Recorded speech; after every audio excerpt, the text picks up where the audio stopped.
असा एकही जीवनातला विषय नसेल की ज्या विषयाला ज्ञानोबांनी स्पर्श केला नाही.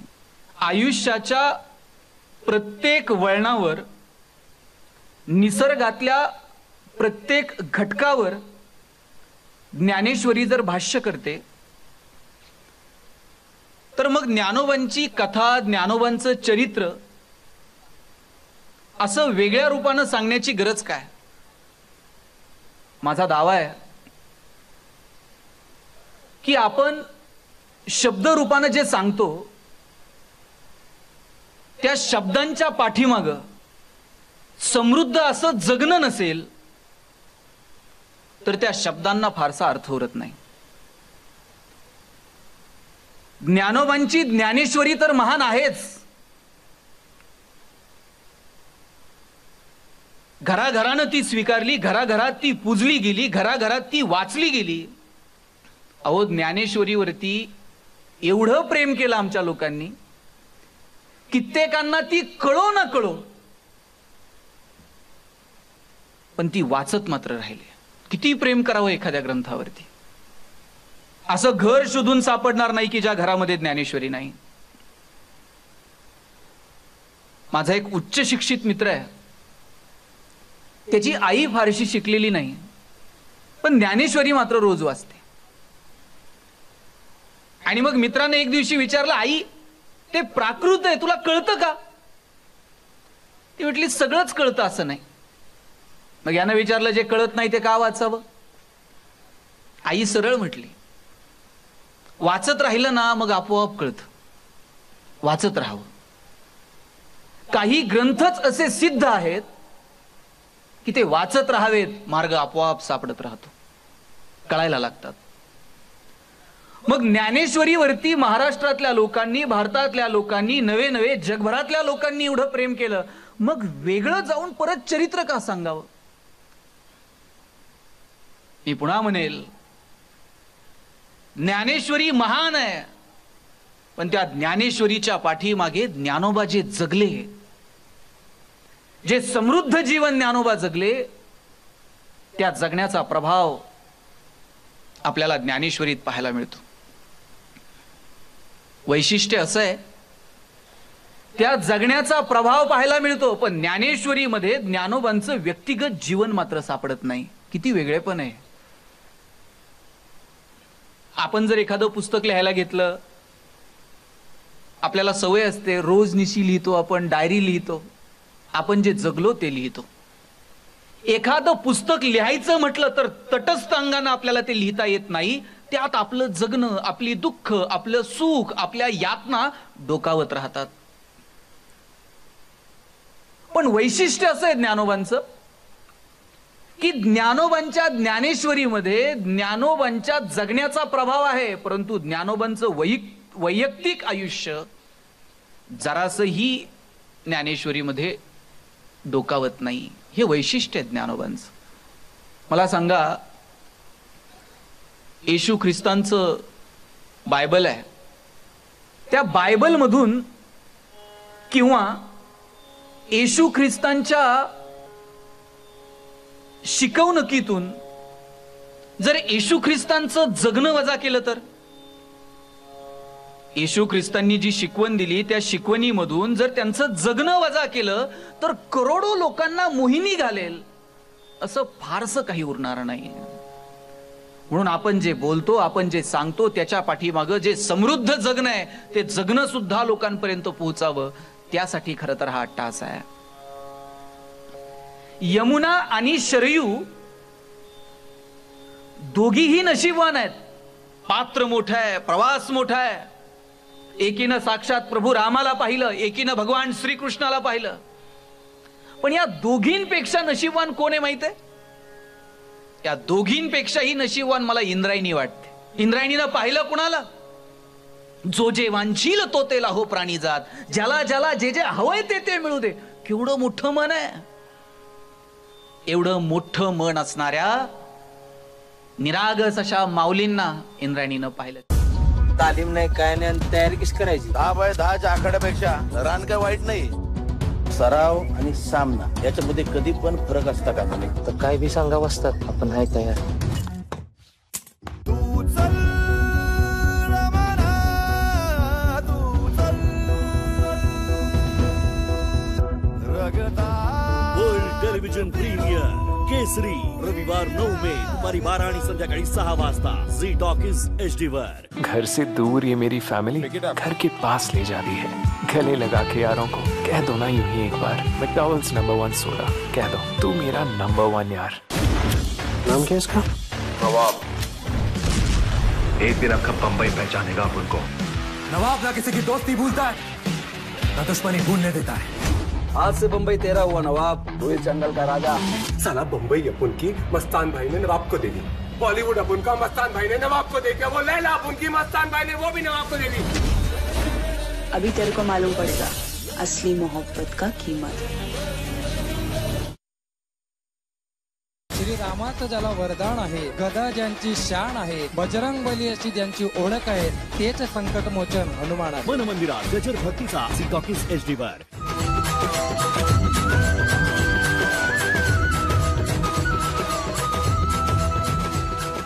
ही ज्ञानेश्वरी आणि त्याचे करते धरते ज्ञानोबा त्यांचं निरागस जगणं लोकांपर्यंत पोहोचावं, त्यासाठी खरं तर हा 8 तास आहे. म्हणून या ज्ञानोबांच्या चरित्राची सुरुवात आपण गणराजाला वंदन करूयात. श्री गणेशाला सांगूयात की या कथेला तूही उपस्थित राहा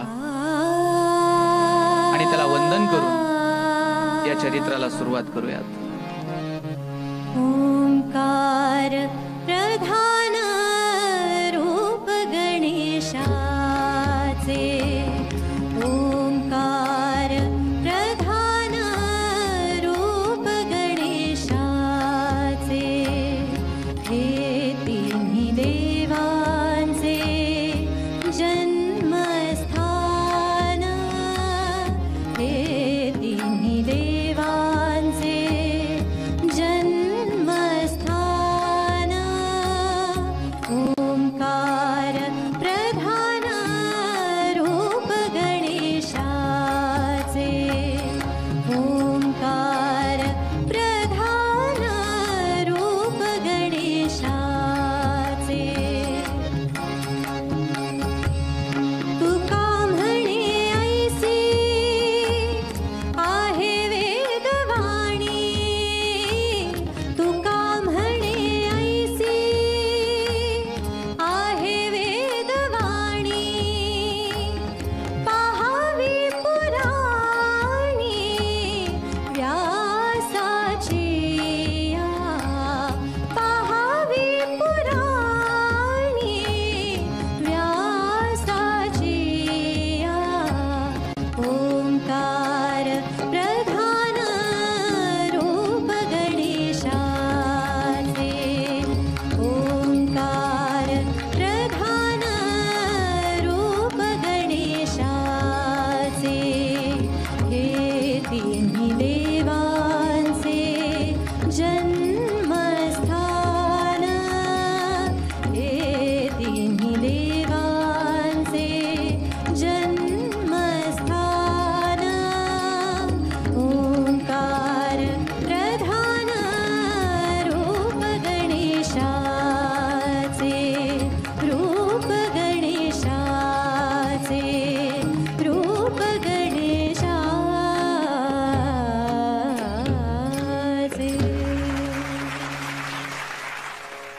तुकाराम महाराज म्हणतात, वेदांचं उगमस्थान सुद्धा साक्षात गणेश आहे. त्या गणेशाला आपण वंदन केलं. कथेला सुरुवात करण्यापूर्वी मला आपल्या सगळ्यांना आठवण करून द्यायची आहे की मुळातच संत चरित्रानं आपल्याला जगणं शिकवलं. आपण माणूस म्हणून जन्माला आलो हे आपलं भाग्य आहे. आपल्याला परमेश्वरानं डोळे दिले, आपल्याला पाहता येतं. परमेश्वरानं कान दिले, आपल्याला ऐकता येतं. परमेश्वरानं आपल्याला बोलण्याची संधी उपलब्ध करून दिली. जगात मला वाटत नाही की माणसा एवढे उपकार अन्य कोणावरती परमेश्वरानं केले असतील. इतर प्राण्यांना त्यांचं दुःख व्यक्त करता येत नाही, इतर प्राण्यांना त्यांचा आनंद व्यक्त करता येत नाही, मुळात त्यांना व्यक्त होता येत नाही. भगवंतानं आपल्याला व्यक्त होण्याची संधी उपलब्ध करून दिली. हे व्यक्त होणं काय? तुम्ही पहा, हायवेनं जात असताना एखादं तरी कुत्र रस्त्यावरती ऍक्सिडेंट मध्ये गाडी खाली कुठेतरी जीव गमावून बसतं. त्याच्या पिलांना पोलीस स्टेशनला जाऊन तक्रार करता येते का?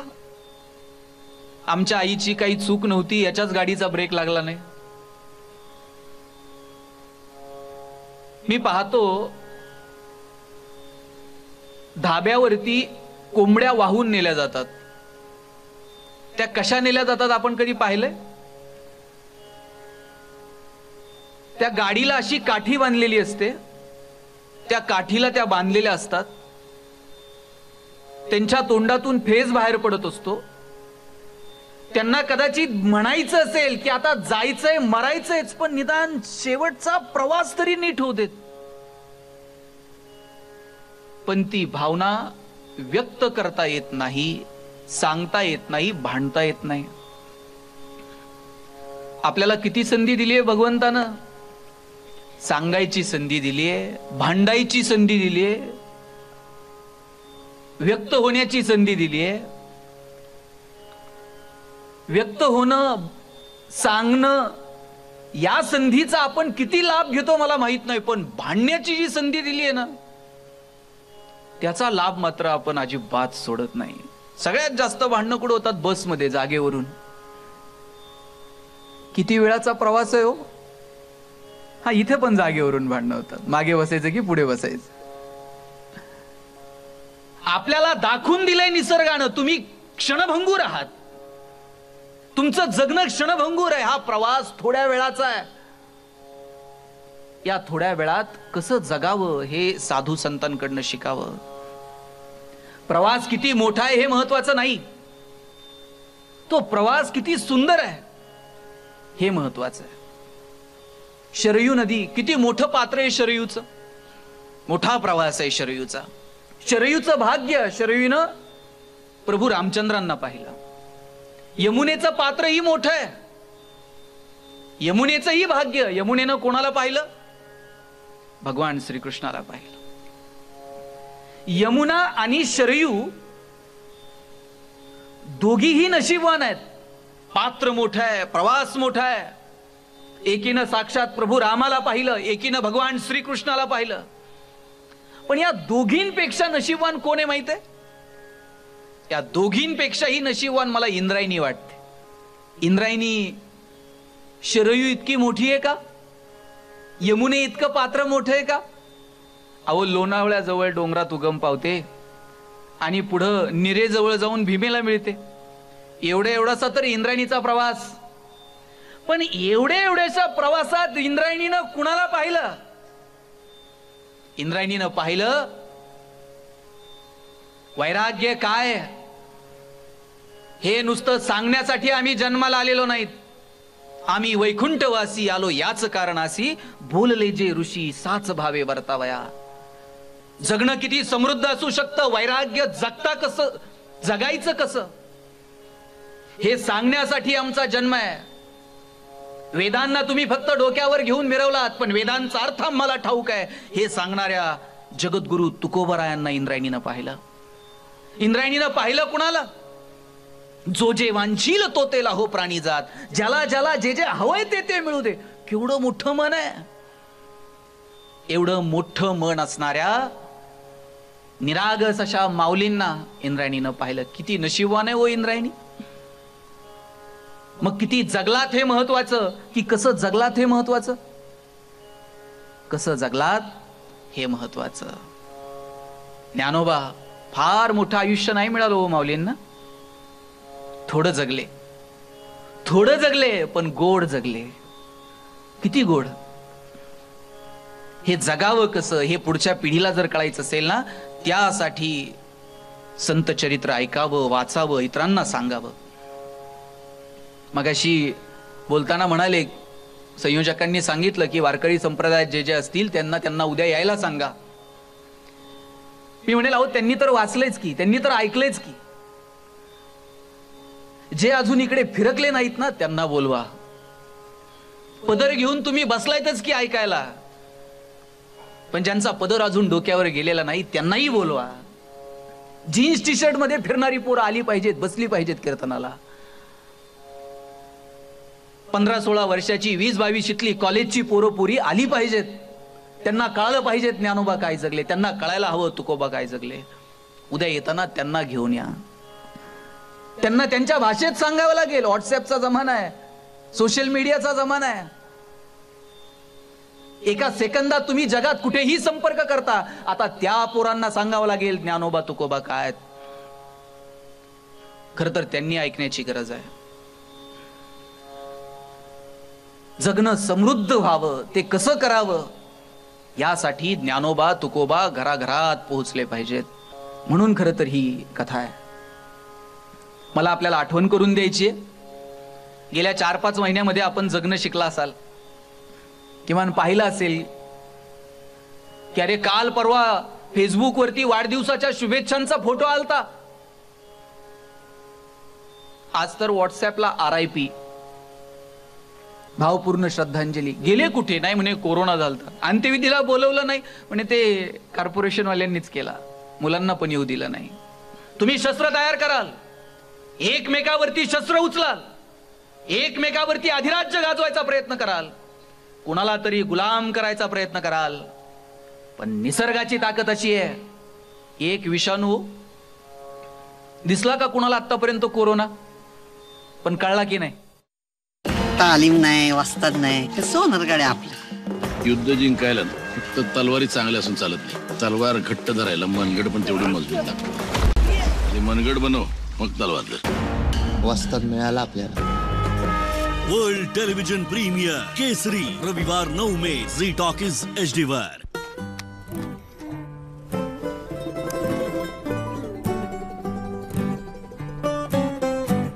When it comes to new roles, home is where it all begins. IKEA, make every day brighter. नाम क्या है इसका? नवाब. एक दिन आपका बंबई पहचानेगा अपन को. नवाब ना किसी की दोस्ती भूलता है, ना दुश्मनी भूलने देता है. आज से बंबई तेरा हुआ नवाब, वही जंगल का राजा. साला बंबई अपन की मस्तान भाई ने नवाब को दे दी. बॉलीवुड अपन का मस्तान भाई ने नवाब को दे दिया. वो लैला अपन की मस्तान भाई ने वो भी नवाब को दे दी. अभी तेरे को मालूम पड़ेगा असली मोहब्बत का कीमत. श्री रामाचं ज्याला वरदान आहे, गदा ज्यांची शान आहे, बजरंग बली अशी ज्यांची ओळख आहे, तेच संकट मोचन हनुमान आहे. मन मंदिरात गजर भक्तीचा झी टॉकीज HD वर.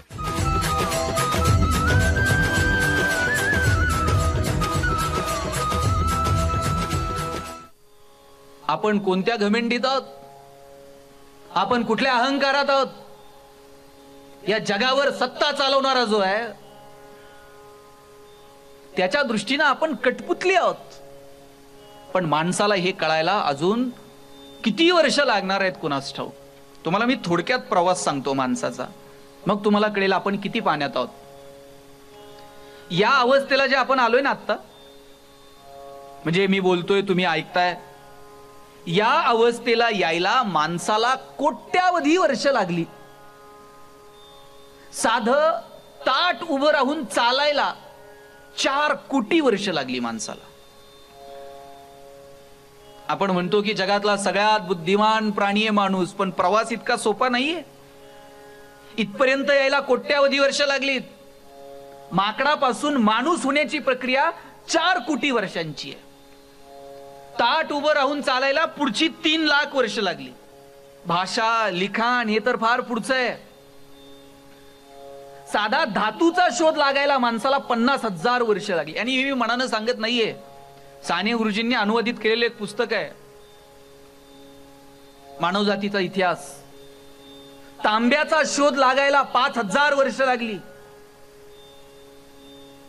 दगड शोधला, दगडाला आकार दिला, दगडाची शस्त्र बनवली. डायनामाइटचा शोध लागला, स्फोटकांचा शोध लागला, विमानं तयार केली, पाणबुड्या तयार केल्या. आणि ज्या दिवशी माणसाला कळालं की एखादं शस्त्र हातात उचलता येतं आणि फेकता येतं, महाराज त्या दिवशीपासून माणूस फक्त फेकायचाच विचार करायला लागला. उचलून फेकता येतंय का? आणि ज्या दिवशी माणसानं शस्त्र बनवली त्या दिवशी कुणावरती अधिराज्य गाजवता येईल का, कुणावरती सत्ता निर्माण करता येईल का, कुणाला गुलाम बनवता येईल का, याचा माणूस विचार करायला लागला. आणि अक्षरशः कितीतरी वेळा माणसानं प्रचंड प्रगती केली आणि पुन्हा खाली पडला, केवळ आणि केवळ कुणावर तरी सत्ता गाजवण्याच्या लोभापोटी. अरे पण आमच्या साधू संतांना कळालं की अरे आपला जन्म हा कुणासाठी सत्ता गाजवण्यासाठी नाहीये. आपण बसचं तिकीट काढलंय, तिकीट संपलं की उतरावं लागणार आहे याची जाणीव माणसाला होत नव्हती.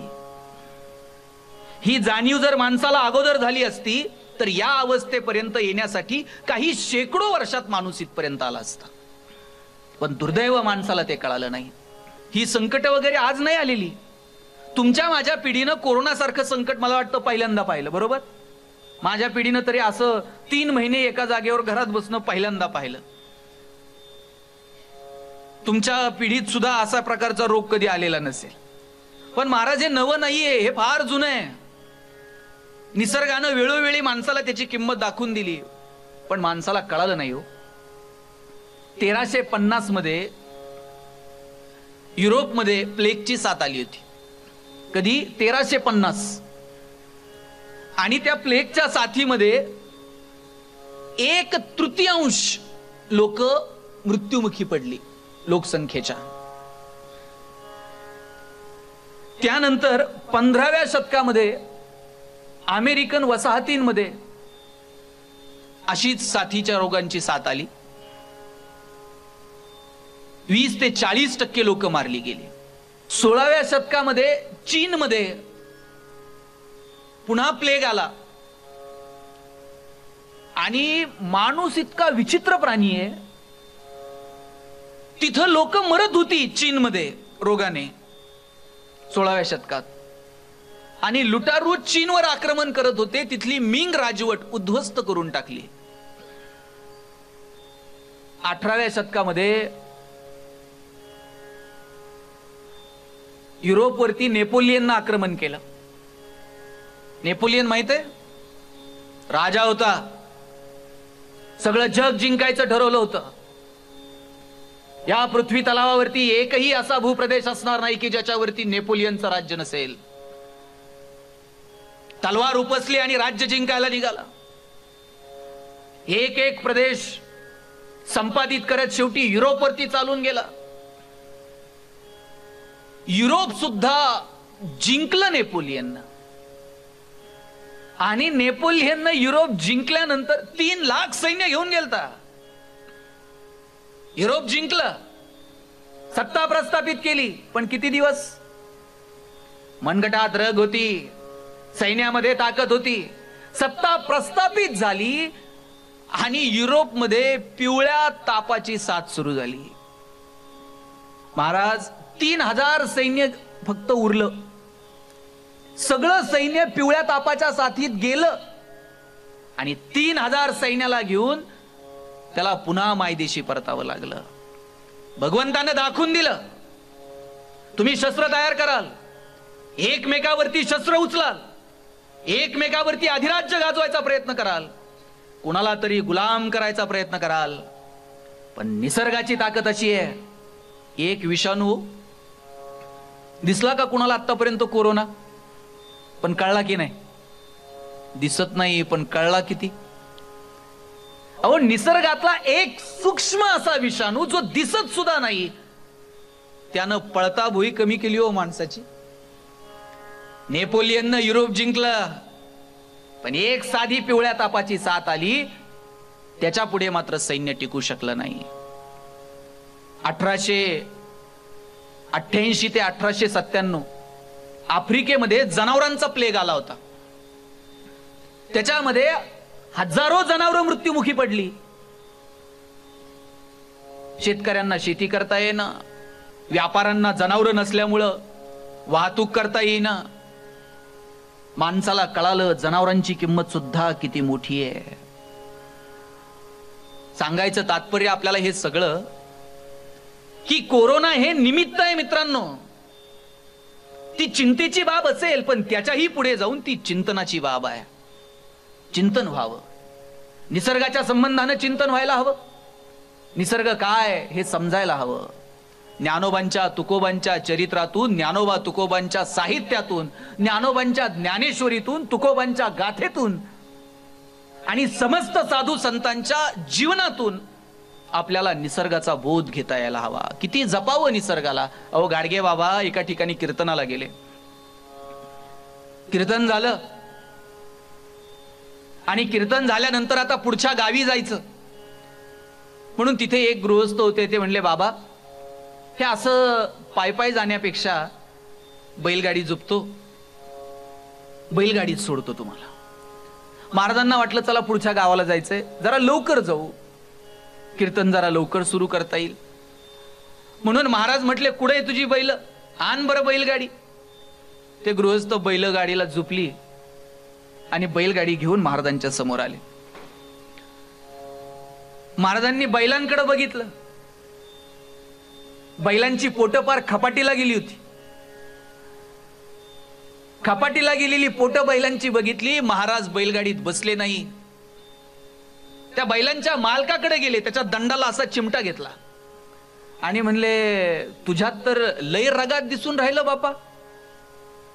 तुझ्यात एवढं रगत आहे तर मग बैलांमध्ये काहून नाही, बैलांना पण जरा जपत जावा.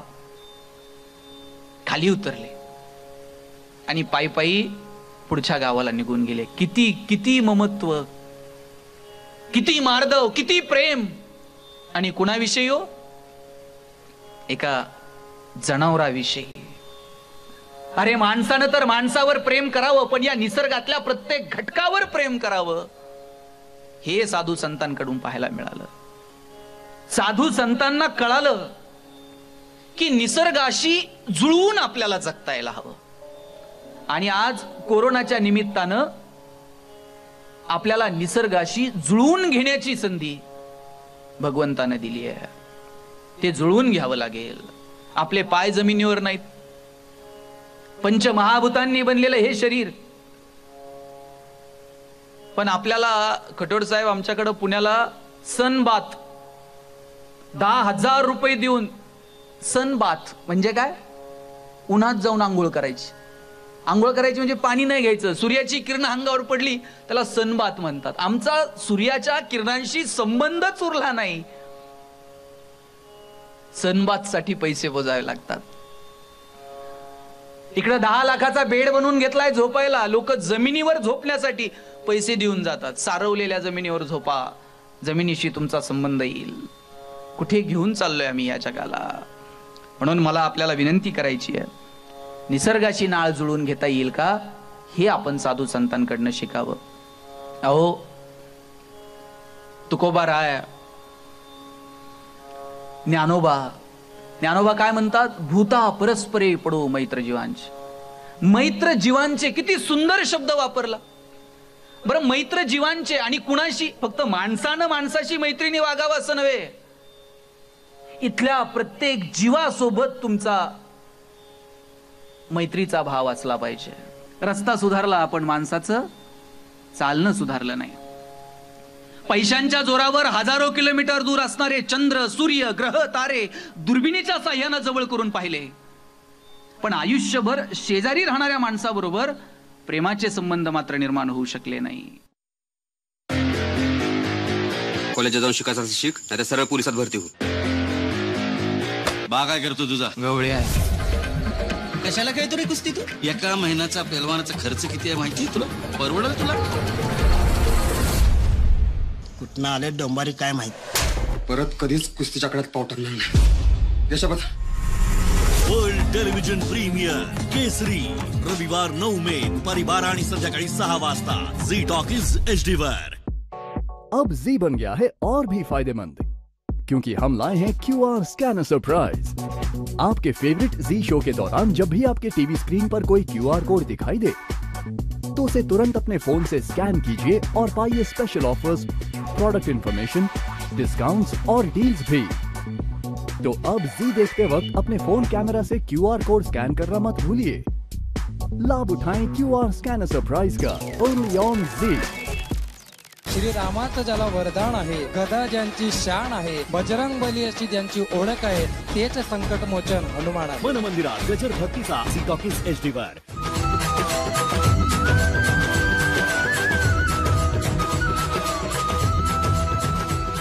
तुकोबा राय तर काय म्हणतात, वृक्षवल्ली आम्हा सोयरे, आम्ही कुणाचे सोयरे आहोत? या वृक्षाशी, इथल्या पाना फुलांशी, इथल्या वेलीशी आमचं सोयरेपणाचं नातं आहे। हे सांगताना तुकोबा राय निसर्गाशी नातं जोडतात। मला वाटतं हे नातं आपल्याला सुद्धा निसर्गाशी जोडता आलं पाहिजे।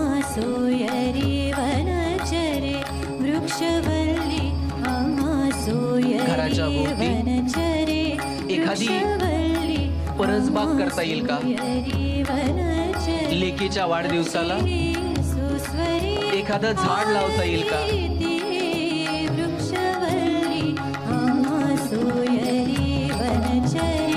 वृक्षवल्ली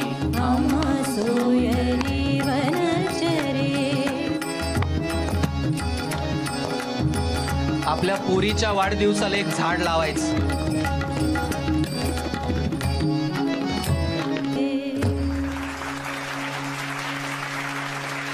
काय म्हणावं तुकाराम महाराजांना? आपण सांगतो आमचा सोयरा एवढा मोठा आहे, आमच्या सोयऱ्याकडे एवढी जमीन आहे, आणि तुकाराम महाराज सोयरा कोणाला म्हणतात? कुणाशी नातं जोडतात? पाना फुलांशी, झाडांशी नातं जोडतात। आपलाच वाद आपल्याशी, आपला वाद आपल्या मनाशी आहे। त्याच्यासाठी एकांत हवा, आणि हा एकांत कुठे मिळणार आहे? पाना फुलांच्या, झाडांच्या संगतीत आपल्याला तो मिळणार आहे। म्हणून माझं सांगणं आहे की कथा ऐकताना नेमकं काय घ्यावं त्या कथेतनं ते शिकलं पाहिजे। आपण ठरवलं पाहिजे की आज घरी गेल्यानंतर एक तरी झाड लावेल, जागा नसेल दारासमोर फुलाचं लावेल, छोटंसं लावेल, कुंडीत एखादं रोपटं लावेल। पोराच्या वाढदिवसाला, पुरीच्या वाढदिवसाला एक झाड लावा आणि त्याच्या कानाला धरून सांगा, नुसतं लाव नाही, वाढव बाबा। लेकराला जसं जपता तसं त्या झाडाला जपा। पोटचं पोरग सांभाळेल की नाही मला माहित नाही, पण हे झाड मात्र प्रचंड कृतज्ञ हो, ते कायम तुम्हाला साथ देईल। शाळेतल्या पोरींनी तर असं लावलं पाहिजे झाडात। लग्न बिग्न झाल्यानंतर सासरी जाल, नवऱ्याला घेऊन कधीतरी परत माहेरी याल, तेव्हा सांगता येईल हे झाड मी लावलंय। आपल्याला जगण्यासाठी आवश्यक असणारा प्राणवायू झाड देतात। भगवंतानं, या निसर्गानं आपल्याला फुकट दिलं, त्याची किंमत नाही। त्याची किंमत कधी कळाली? आत्ता कळाली की नाही? ह्याला फोन करा, त्याला फोन करा, साहेब ऑक्सिजन नाही, साहेब व्हेंटिलेटर नाही, साहेब ॲम्ब्युलन्स नाही, साहेब कार्डियक ॲम्ब्युलन्स मिळेल का? साहेब फोन करा, हॉस्पिटलला बेड नाही। हजारो रुपये जेव्हा त्या ऑक्सिजनच्या एका सिलेंडरसाठी मोजावे लागले, तेव्हा कळालं अरे हे भगवंतानं फुकट दिलतं। या झाडांपासून हे आयुष्यभर मिळत होतं। तुकोबरायांना कळालं, ज्ञानोबांना कळालं, अरे यात राम आहे। आम्ही निसर्गाकडून एवढं उरबडून घेतलं। पक्षी ही सुस्वरे आळवीती, पक्ष्यांचा किलबिलाट आता कानावर तरी पडतो का? चिमणी पाहायला मिळत नाही साहेब शहरात। दारात दाणे टाकले तर चिमण्या यायच्या, आई लवकर त्यांना हाकलत सुद्धा नव्हती, जाऊ दे 4 दाणे खाऊ दे मग बघू। तुकाराम महाराजांना एकदा काम मिळालं होतं, शेत राखायचं। शेत राखणाऱ्याला वाटलं चला, ऐकलं असेल समाधान महाराजांनी सांगितलं असेल, आणि काय केलं तुकोबारायांनी? पक्षी आल्यावर बसा बाबांनो खा। तुकाराम महाराज पायी चालायला लागले आणि त्यांच्या पावलांच्या आवाजाने जर दाण्यांवरून पक्षी उठले तर तुकोबारायांना वाईट वाटायचे, ए देवा मी एवढा वाईट आहे? की मी जवळ आल्यानंतर अरे कामच दिलंय पक्षी हाकलायचं. तुकोबरायांना वाटायचं माझ्या पावलांनी पक्षी उडून जातात. देवा मी एवढा वाईट, किती नातं जोडलं हो निसर्गासोबत, किती जुळून घेतलं. माहित आहे यात राम आहे. आपण राम कशात शोधला? मोठमोठ्या इमारतींमध्ये. आणि सुख हरून बसलो. भौतिक प्रगतीच्या मागे धावता धावता सुख, शांती, समाधान कधी दूर निघून गेलं कळलंच नाही हो. याचा अर्थ मी प्रगतीच्या विरोधात आहे असं नाही, विकासाच्या विरोधात आहे असं नाही, डेव्हलपमेंटच्या विरोधात आहे असं नाही. झाली पाहिजे, पण कशी? निसर्गाच्या अधीन राहून, त्याची छेडछाड न करता, त्याला न दुखावता. निसर्गाला दुखावून त्याची छेडछाड करून जर आम्ही आनंद शोधण्याचा प्रयत्न केला तर तो तात्पुरता आहे, तो संपणार आहे. प्रगती किती केली हो आपण? प्रचंड प्रगती केली. 15 ऑगस्ट 1947 ला भारत स्वतंत्र झाला. 50 ला गणराज्यांची स्थापना झाली. 56 ला राज्यांची विभागणी झाली. 62 ला भारतावरती आक्रमण आलं. ते आक्रमण भारतानं परतावून लावलं. 69 मध्ये बँकांचं राष्ट्रीयकरण झालं. 72 मध्ये तुमचं घाशीराम कोतवाल नाटक आलं. 79 मध्ये मुलींच्या शिक्षणाविषयी ध्येय धोरण आखली. 82 मध्ये पृथ्वी क्षेपणास्त्राचा विकास झाला. 89 मध्ये 18 वर्षाच्या तरुणाला राजकारणात येता येईल का याच्यासाठी प्रयत्न झाले. 91-93 ला आपण व्यापारीकरण स्वीकारलं. 95 ला आपण गॅट करार स्वीकारला. 2000 पर्यंत कम्प्युटरच्या बाबतीत भारत जगाचा बाप झाला. 2005 पर्यंत आमच्या हातात माहितीचा अधिकार आला. 2007 मध्ये महाराष्ट्राची प्रतिभा दिल्लीच्या तख्तावर जाऊन पोहोचली. 2015-16 पर्यंत आमचं यान मंगळावरती जाईल का यासाठी प्रयत्न सुरू झाले. 2020-21 प्रत्येकाच्या हातात एक नाही, आता 2-2 मोबाईल आलेत. प्रत्येकाच्या दारासमोर एक नाही 2 गाड्या आल्यात. प्रत्येकाला आता एक नाही 2 घरं, 4 घरं, 5 घरं अपेक्षित आहेत. कारण घरात 4 लोकांचं पटेन असं झालं. प्रगती म्हणजे काय? मोबाईल हातात आला, प्रगती झाली खरं आहे, पण माणसाचं बोलणं सुधारलं नाही. त्याचं काय? हातात मोबाईल आहे पण बोलावं कसं हे समजत नाही. किती वेळ बोलावं, कुठे बोलावं, कोणाशी बोलावं, कसं बोलावं हे समजत नाही. रस्ते सुधारले. तुमच्या काळात रस्ते कसे होते? नीट चालता, गाडी नीट, बैलगाडी सुद्धा नीट चालत. आता रस्ते कसे आहेत? सिमेंटचा रस्ता आलाय गावागावात. रस्ता सिमेंटचा झाला हो, पण माणसाचं चालणं सुधारलं का? आजही गावात संध्याकाळी 7 नंतर निम्म्यांना नीट चालता येत नाही का? ते तुमचं तुम्ही ठरवा. रस्ता सुधारला पण माणसाचं चालणं सुधारलं नाही. पैशांच्या जोरावर हजारो किलोमीटर दूर असणारे चंद्र, सूर्य, ग्रह, तारे दुर्बिणीच्या साह्यानं जवळ करून पाहिले, पण आयुष्यभर शेजारी राहणाऱ्या माणसाबरोबर प्रेमाचे संबंध मात्र निर्माण होऊ शकले नाही. What is the sustainable development? शाश्वत विकास नेमकं कशाला म्हणायचं? 10 लाखाचा बेड बनवून घेतलाय झोपायला, पण डॉक्टरांनी सांगितलंय मनक्यात गॅप आहे, चटईवर झोपत चला. याला शाश्वत विकास म्हणता येईल का? 10 साखर कारखान्याचे शेअर्स आहेत, पण डॉक्टरनं सांगितलंय चमचाभर पण खाऊ नका, आता शुगर वाढली आहे. याला शाश्वत विकास म्हणता येईल का? तुमच्याकडे लाखो रुपये आहेत, पण आरोग्य तुम्हाला मेडिकलमध्ये विकत मिळेल का? तुम्ही जर एखाद्या डॉक्टरकडे गेलात, हे 10 लाख रुपये, पण माझं आरोग्य मला परत करा. हा ट्रीटमेंट करतील, पण आरोग्य विकत मिळेल का? आरोग्य विकत मिळत नाही. तुमचं आरोग्य चांगलं आहे, पण तुकोबारायांनी सांगितलं आमचा वाद आमच्याशी, तुम्ही मनाने अस्वस्थ आहात, तुमचं मन थाऱ्यावर नाही. जी शांतता तुम्हाला अपेक्षित आहे, जी पाना फुलांमध्ये मिळेल, आकाशाचा मंडप घालून पृथ्वीचं आसन करून तुम्ही बसलेला आहात, पक्षी छान सूर आळवीत आहेत, तिथे जे एकांतामध्ये जी शांती मिळेल ते समाधान तुम्ही हरून बसलेला आहात. तुम्ही कुठल्या विकासाच्या गप्पा मारत आहात? तुम्हाला कुठल्या प्रकारचा आनंद अपेक्षित आहे? भूताननं मधल्या काळामध्ये समाधानाचा निर्देशांक जाहीर केला. आपण आपली ग्रोथ मोजतो, जीडीपी, आपलं दरडोई उत्पन्न मोजतो, मोजण्याची अनेक एककं उपलब्ध आहेत.